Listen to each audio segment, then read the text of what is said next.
Today's episode is a truly special one for me. Not only is the person we're speaking to a good friend, but he's also an inspirational athlete. We sit down today with Simon Breetzke, Commonwealth and South African powerlifting champion, architect, Hilton old boy, rugby player, and all-round inspiration. Welcome to Coffee and Conversations with Champions, the powerlifting edition. Enjoy, guys. Hey guys, today's episode is brought to you proudly by Emmet Beats, music by athletes for athletes.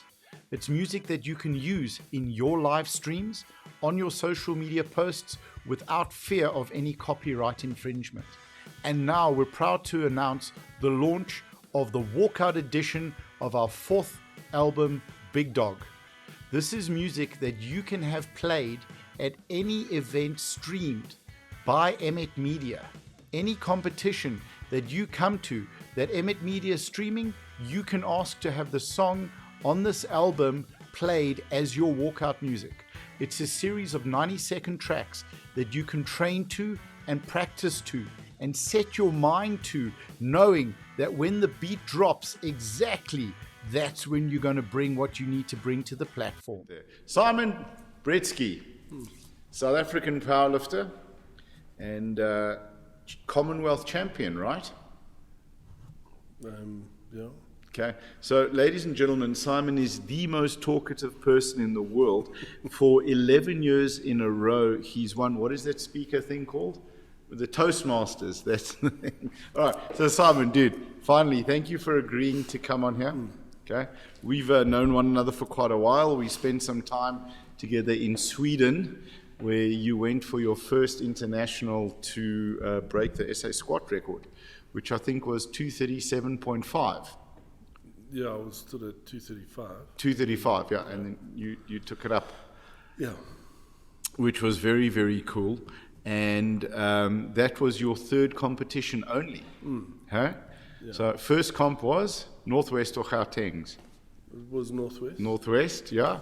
And then SA's? SA champs, and then by default lucky enough to go to Sweden, yeah. You did the numbers. There was no default about it. And how was it like being on the international stage for your first comp ever? For my third I mean, sorry, your third comp ever. Sorry, yeah. Dyslexia is a challenge. Thank God I'm good looking, right? I think I don't know, it didn't feel, there wasn't much pressure. Everyone made you feel so welcome. Okay, 100%. It's a fantastic thing about the sport, you know. Let's chat a little bit about that. I mean, that's good. Tell us about the community, what it means to you, and how you found it compared to other sports you've been involved in. Because you've played rugby at quite a high school level, high school level, and you've cycled, you've been running. So tell us about the powerlifting community, what it means to you. Yeah, look, Motherland, we're looking for sponsorship for the podcast. Simon, turn your cup. Turn your cup, Simon. There we go. Keep going. There we go. Our mother cup, and that's it. There. So,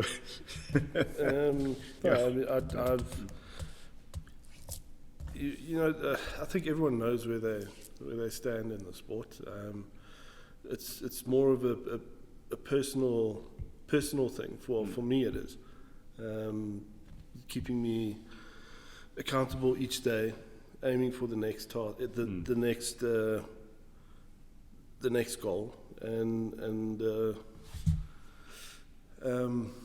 so I mean, with the people there, I've only ever had a good experience with them. They've been very, very friendly. Everyone, even the SA champs that we come across, they've always got time to chat to you at competitions, to say, oh, maybe try this, do that better.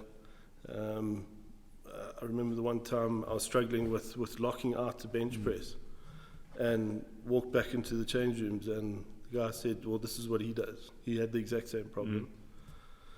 I mean, for a guy who's top in the world to come and say, help you like that is fantastic. Absolutely. Yeah. That's, I think the cool thing about the sport is what underlies it is you want everyone around you getting stronger because it forces you to get stronger. Yeah. And, you know, plateauing is always a challenge, but when you know you have to chase numbers, if you're always number one, then it's... No, it's, it's fantastic if you can always be number one, but much prefer working in with these youngsters that will keep... you need to keep on your toes to keep up with them, you know. 100%. The numbers they're pushing are massive. Yeah. But it's nice to go and compete with them and, you know, absolutely keep them on their toes. Yep, that's it. So now let's talk a little bit about sort of your career, where sort of after Worlds in 2019, what have you been up to with the lifting? I know there was Commonwealth, there's been a couple of other comps. Well, you say career, but it's I do something else to pay the bills. This is more... No, your lifting career. Yes, 100%, yeah. You run an interpretive dance clinic. Okay, he's an architect, a very good architect. Yeah.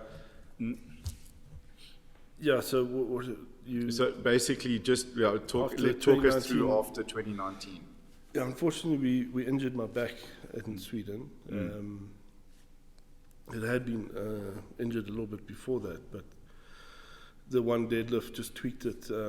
Your second attempt. Yes, we found out that the sciatic nerve was oversized coming out of the one vertebra. The chaps wanted to operate, but we opted for a less intrusive option with Simon Lawson. The world's greatest chiropractor. Yeah, and within 5 months, the neurosurgeon said never lift again. Simon had me lifting again. We for 5-6 months we only benched a bit, and then after we could move freely, we started. Well, they call it active recovery. He wanted me just on the bar, doing very controlled squats and very controlled deadlifts, just to keep going through the motions, so your body remembers it. That's why that's the active recovery with it. Maintain those neural pathways. Yes, and then once we were happy to start loading, then we started loading a bit. So it took time. I mean, I think to get back to doing proper numbers, it was probably a year. And then COVID hit. Couldn't do much. Yep. And then we opened up, and we were aiming at, I think the next comp we aimed at was Commonwealth. Commonwealth, in New Zealand. Yeah. I mean, that's quite a challenge with your back in terms of the travel, the time distance, just getting there, You're not you're lifting in the 93s, right? So, none of us have been in the 93s for a while. So... so how was Commonwealth? No, it was a great experience. Unfortunately, we couldn't spend as much time as what we wanted to there. It was just financial constraints. We could literally go there just for the competition and fly back out again. So we literally flew in. We hadn't even acclimatized yet, competed, and then flew out again. Sure. But it was an awesome experience. Yeah, great. Loved competing for the country. Would have been nice, maybe a few more athletes there. But it was a great experience, I think there's two things I'd like to chat about on that.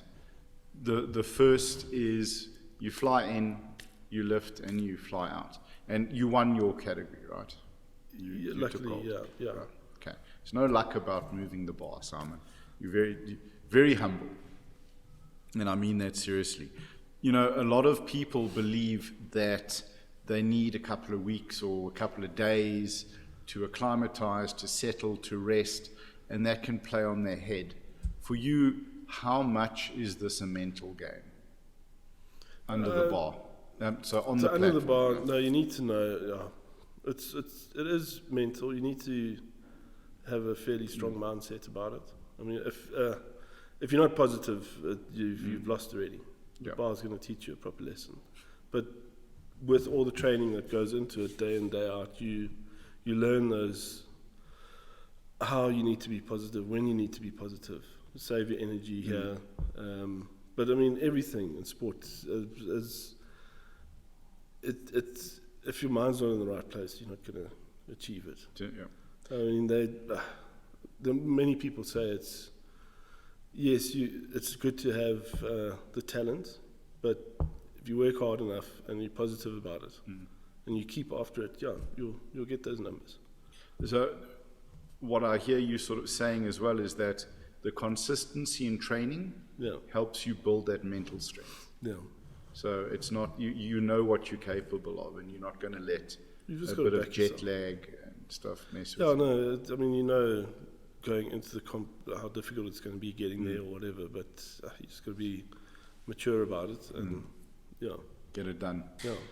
The big thing as well is, obviously you said funding, right?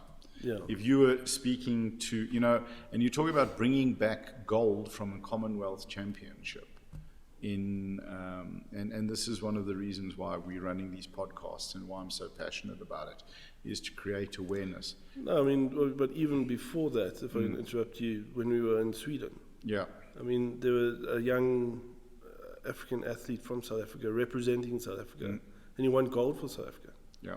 And I mean, if anything, he should be the one getting funding. Yeah. But I mean, the federation kindly helped him get over there, I think, and other people's donations and stuff. It's more donations through the community than anything else. I think any school and stuff. Yeah. So how it is a big cost, but it's an incredible thing for a country to provide the opportunity for its athletes to win gold, particularly for the youth. I'm very thankful that South Africa allowed us to go and compete, but there are certain people that could do very well for South Africa. If you were chatting to some of the officials that were in charge of sponsorship and funding, what would you say to them about the sport of powerlifting? Why should they consider it for funding and for sponsorship for internationals? I don't know. I don't know if I could single it out. I think it would. Any sport, any funding is so important for building up. I mean, what did Nelson Mandela say about sport? How it could bring a nation together.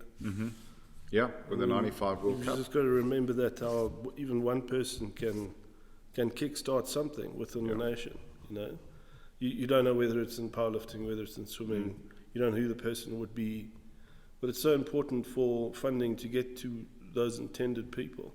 Because you don't know what outcome it could have at the end of the day. And the outcomes would be positive. Yeah. In terms of giving athletes something to shoot towards. There's no shortfall of dedication from all the athletes. Yeah, absolutely. Yeah. Absolutely. From your side, obviously you're self-funding, but perhaps if we can't look at funding right now from government sources, businesses and companies in the athletes area, it's always a great opportunity for them, to go and look at backing athletes. If you were going to speak to some of these companies and tell them what's the value of backing an athlete, what's the value of backing a powerlifting athlete? These are questions I haven't really thought about. Can we press pause? Yeah, we can pause, it's fine. But, listen, it's a perler, but you're one of the most serious people that I've met, that I've encountered, and you take your training very, very seriously. So, Theo, we'll come back to that question. Let's chat a little bit about your school rugby and some of the kids you showed up on the... You knew where I was going with that. So, look, you're from Maritzburg. You went to Hilton. Yeah. And a lot of rugby there. How did you find sort of sport helping you as a kid? What was the value of sport to you? For me, I was always quite a shy, quiet, awkward guy. So sport helped me fit in. I thought, made interactions a bit easier. But that's why I'm saying powerlifting to me, it's given me so much in terms of if I'd known about it a bit earlier, who knows where we could have gone with it.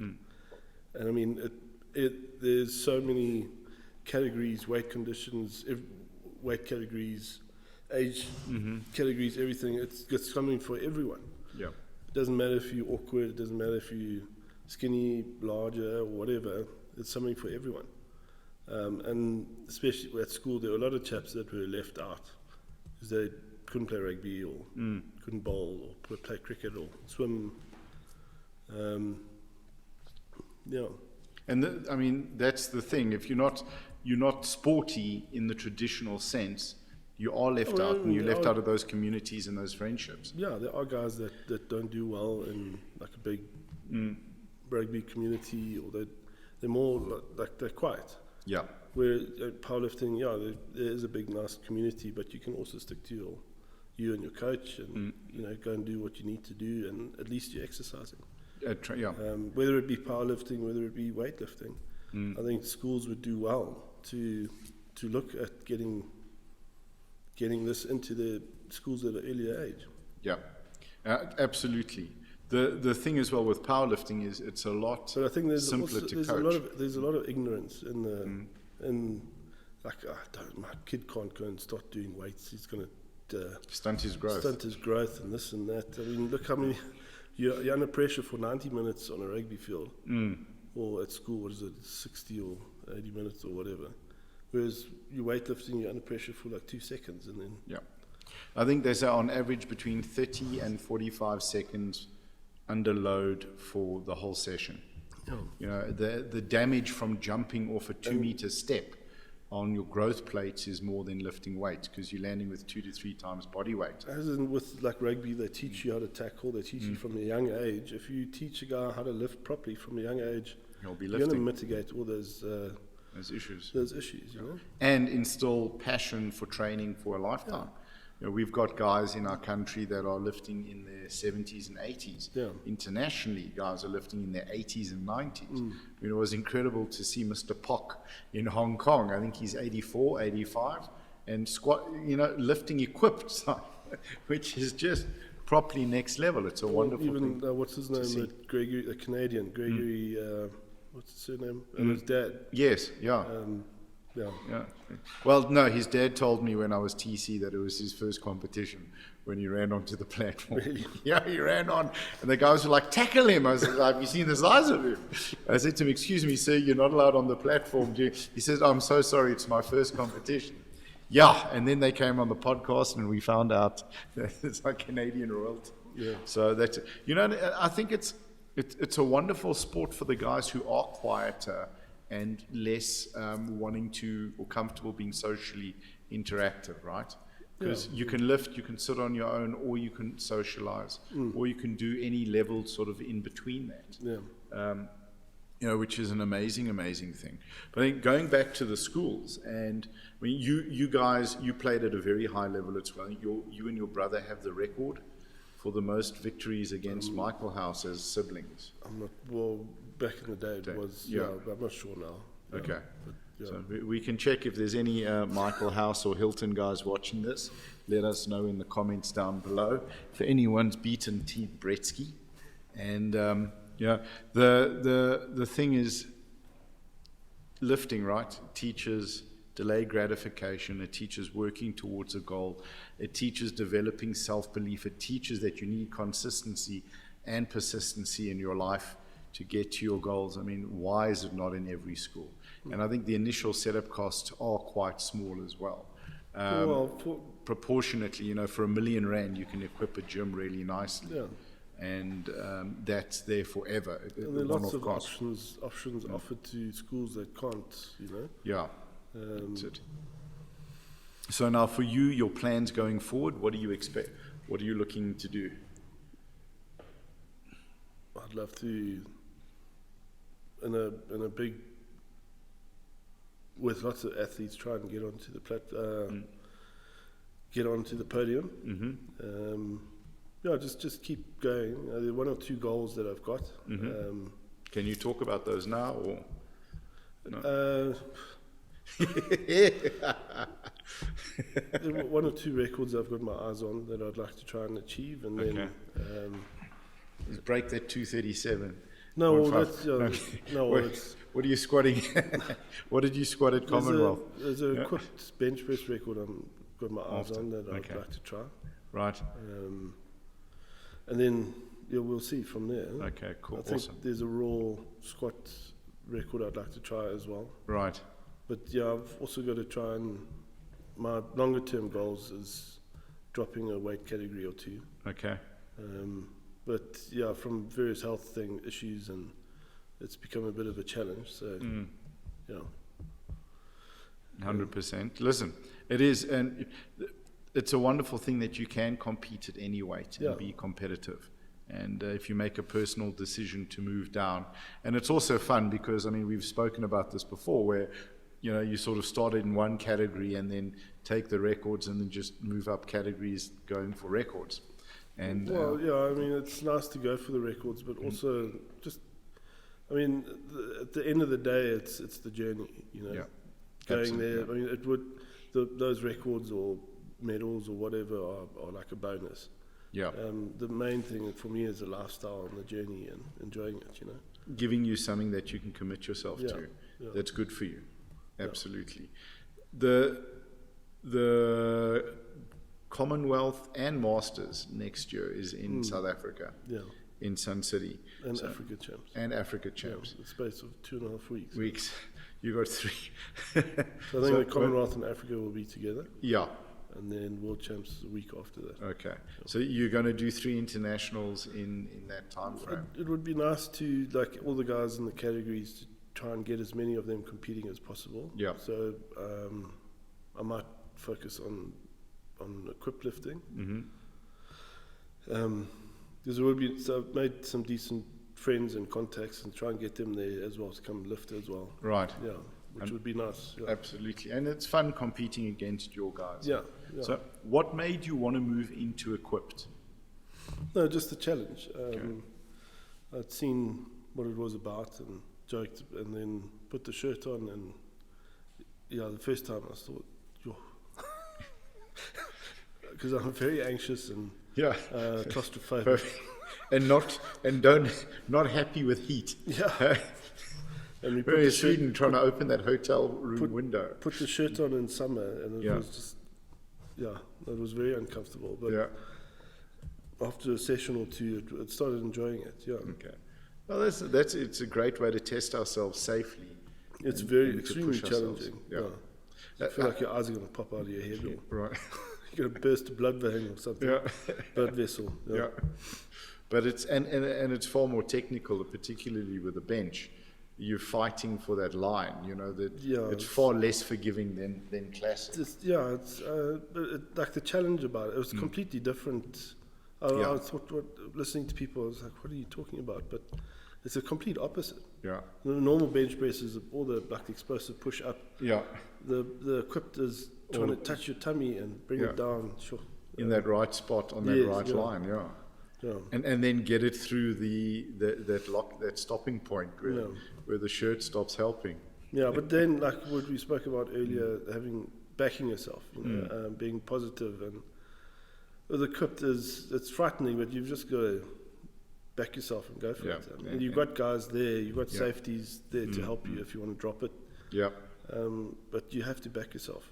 So, I mean, you've worked with quite a few of the spotting and loading teams. Yeah, How do you we've find got it? a world-class South African team Yeah. with the chaps from Fochville. Yeah, absolutely. Yeah. They are truly world class. And I think, how much does that help you as the athlete, No, knowing that there's nothing against- they've got your back? yeah, my coaches and all the chaps in the gym, I know they've got my back, but at World Champs, it was, like I said to Rodney, I was just, everything clicked. And just knowing that these oaks were there, straight down and up, Yep. down and up. Whereas in the gym, I'm a bit cautious. Yeah. Yeah, I mean, it is big weight you're moving. So, and trying to find the guys that are comfortable with grabbing that. So we chat about Rod with Coach, also one of the original coaches within South Africa. How long have you been with Rodney? Just coming up to about a year now, I think. Okay. Yeah. How's it been working? He's a very, very special gentleman. Yeah, no, it's unbelievably Loving, caring, amazing, nurturing. Yeah. Yeah. So and It keeps me on my toes. works with you. Yeah. It takes no nonsense. Yeah. Absolutely. No, I mean, all the coaches that I've experienced have been fantastic. It's just because of a few health issues, I've ended up with Rodney, and we're working together. It's been fantastic. Awesome. Yeah. Yeah. Absolutely. I mean, he's got a wealth of experience and really good with his numbers in comp. Yeah. Well, we always fight about these half percenters and this and that. Yeah. Half a kg here. Yeah. Just go in 0, 5, 10. Yeah. No, 2.5 kgs Yeah. Unless it's a record. I'm going to share this with Coach so he can have a chat to you about that. Absolutely. Cool. Simon, it's really very grateful that you've sat down and chatted. We've been trying to make this happen for a while, and I know it's not something that you always you're comfortable with. You've done fantastically well, and I think guys, let him know in the comments how well he's done. You really have. It's been a great chat. From your side, is there anything sort of that you'd like to add or share before we end? No, all good. I think we've said it all. Okay, 100%. Yeah. Right, awesome. How much one last question from my side, how much did riding bicycles home in Maritzburg up those hills teach you what you're capable of? Yeah, no, it's definitely helped a bit with the squatting. Yeah, you're going up hills like this. Yeah. Yeah, absolutely. Living on the side of a mountain helped quite a bit. Yeah, awesome. Anyone you want to give a shout out to? Mention Kyle in Hilton for Workout Warehouse. Workout Warehouse helped a great deal as well. Yeah. Kyle, Damien, and spotting.